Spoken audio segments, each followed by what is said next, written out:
I was at a conference at the beginning of April, and I was there with a financial advisor. It was in San Francisco, and I was explaining what we do in terms of buying pools of defaulted mortgages, and he asked the question, well, are there really many defaulted mortgages left? Are there any foreclosures?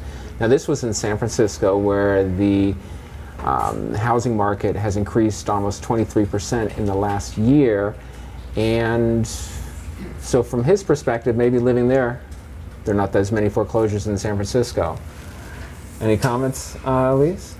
I would definitely say, I at least know a few people who are definitely in trouble, whether they've been through foreclosures or they've had to do modifications on their homes, or maybe they're underwater, or they're definitely in trouble. So I would say there's definitely still quite a bit of that going on now. Any comments, Chris? Yeah, I would have to agree too. I feel like there is still definitely a housing crisis going on.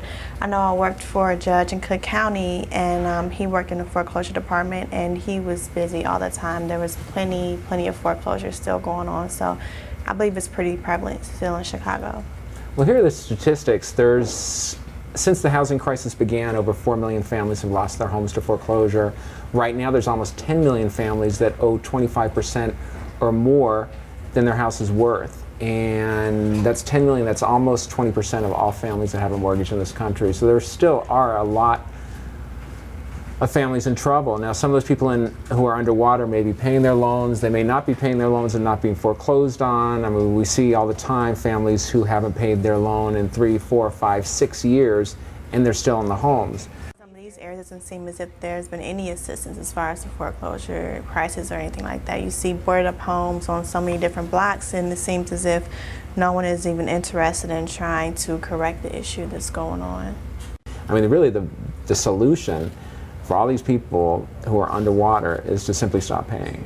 And if you have 10 million families who all of a sudden stop paying, then and stick to it. They'll be incessantly called, they'll be sued, foreclosed on, but just withstand it and see what happens. Now there's all of a sudden going to be big sell-offs by the banks, by the Wall Street firms that own these things, and it'll end up with companies like us. And it's not just AHP, but there are other companies who buy these things at big discounts. So once it's sold at a discount, now you have someone who bought a loan secured by a home that's worth $30,000. They bought it for 10 or 15, and now they have options to make solutions. But until that happens, I mean, it may not be the banks saying, please bank, help us out. It's just, hey, we're not going to pay you. And then you want the bank at your door saying, please pay. And the bank's not going to do that, but they'll sell it to somebody who will come to the door and make a deal. So maybe that's the solution. Right. I mean, wouldn't that create kind of a bigger issue than it already is now, though? It's a big issue now. How are you? Yeah, but I don't know. If everybody just stops paying, I think we would just be. Well, they stop paying, and as soon as they get a deal that makes sense for them. But you don't want to see families who are working you have two parents working 2 jobs. Right. You have kids, young children at home who they should be parenting. I mean, they want to parent and they're doing their best, but they're distracted dramatically by working multiple jobs, or just the worry and the frustration of trying to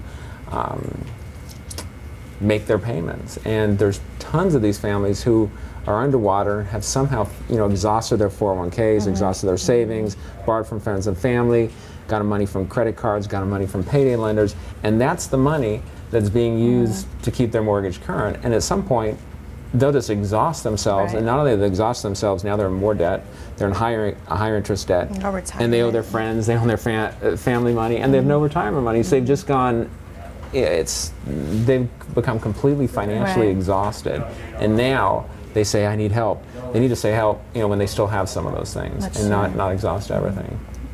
Say, just be aware of what's going on in your own neighborhoods. Even if it's not something that's happening directly to you, doesn't mean that there could be another home that's foreclosing in the neighborhood that could affect the value of your home. So just be aware of what's going on. I definitely want to agree with what Alysse says. I think it's good to be aware of what's going on in your neighborhood. If you are facing that situation, it's always good to get some type of assistance. There's plenty of different programs out there. Of course, the bankers will try and come knocking on your door and try and present you with all these different options, but it's best to always speak to someone, a third party, to get more information.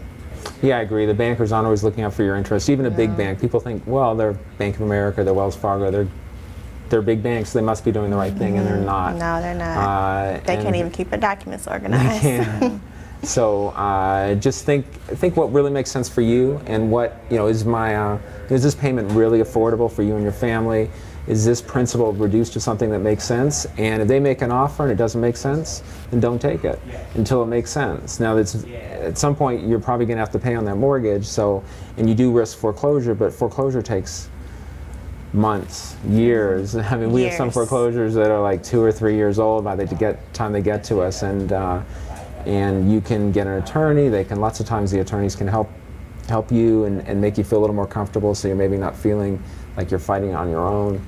But yeah, do seek help, and even just friends and family members who have an objective point of view of, you know, what really makes sense for you. Because when you're in the middle of kind of the war, you know, this own battle between you and the bank, it's tough to make sometimes objective decisions on what makes the most sense.